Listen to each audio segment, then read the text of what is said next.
triggers, and I just wanted to give y'all a little brief run through of how to separate the Vita to get to the triggers, and you know, give you somewhat of a guide to go by.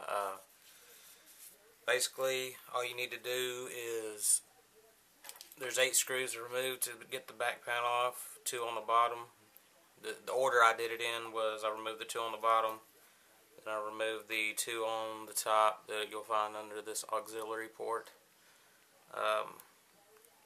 Then you'll have 4 more to remove there, and there.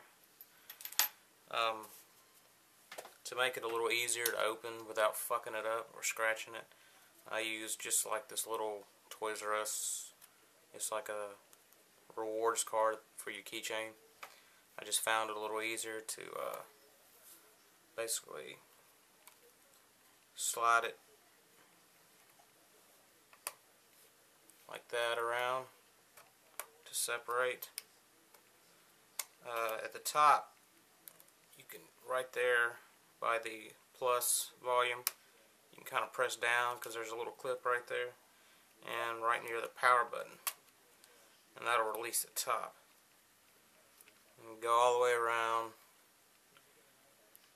till you kind of break it loose. Don't pull the bottom out too far, because you got a short ribbon cable that attaches to the touch screen and the power for the battery. So just be careful to separate that.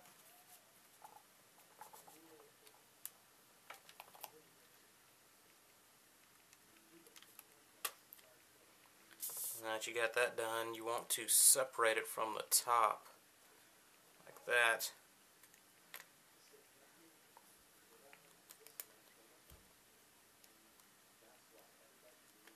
And now, if you want to remove the back all the way, you got the ribbon cable for the touchscreen there, and the power cable for the battery there. Now to remove them, basically you just need to put them straight up. They don't slide out or anything, you know, they slide out, but they don't.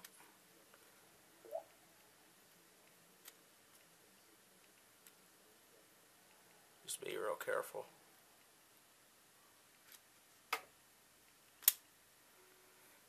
Battery. Now see, the battery, it looks like it would slide, but it doesn't. It actually just comes straight up. So I just use a small little flathead just to get up under the tabs.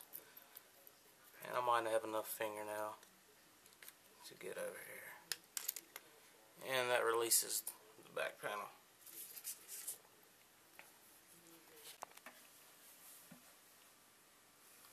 Alright, what's up, the C1? Again, just showing you where I'm at. Basically, this is the LED that I started with, because this is all Radio Shack had.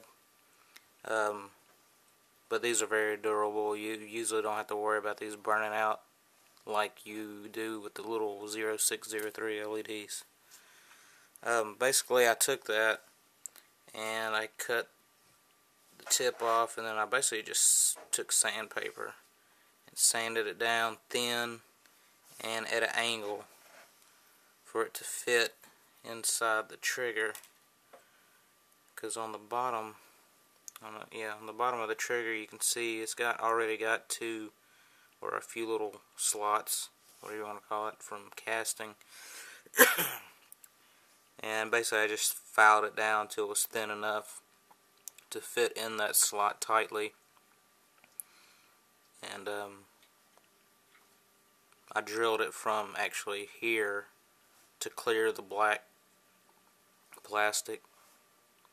So I actually drilled it from the side of the trigger through, and then put the LED up there, then filled the hole that I drilled in.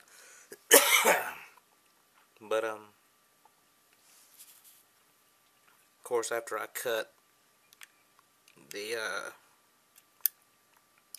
those and soldered wire on, you can see it's plenty of room for it. course, that'll be replaced by flexible wire, which will run to the speaker outputs to give it the sound reactive. But that's where I'm at now. I'm going to get the other one done, and I'll show you all the wiring. And we'll see how it looks in the end.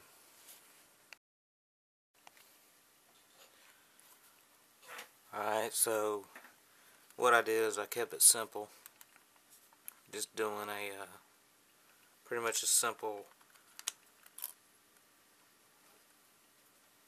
speaker or audio reactive. So after you get your LEDs and your triggers, basically just wire the negative and the positive. I decided to wire it to the speaker itself because it's just, you won't have, you won't have to take a chance on fucking up your motherboard or anything like that, or getting solder somewhere that you don't want to get it. So just to keep it simple and clean, I just decided to solder it there, and I gave it just enough really to get, just enough wire to get to where it needs to go. That way you ain't got too much excess. So it might be kind of tricky getting it back together, but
Our satellites have spotted a lot of Alcoa soldiers moving the components needed for constructing at least 2 combat aircraft in the recently captured Anu Air Base.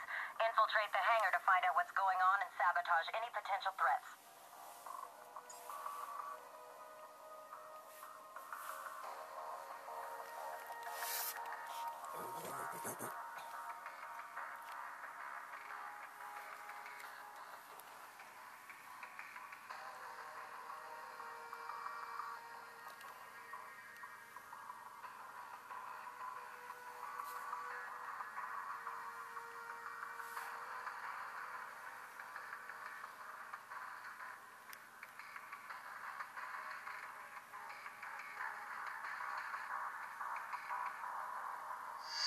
Operative, you have a big checklist this time, so be mindful. Over.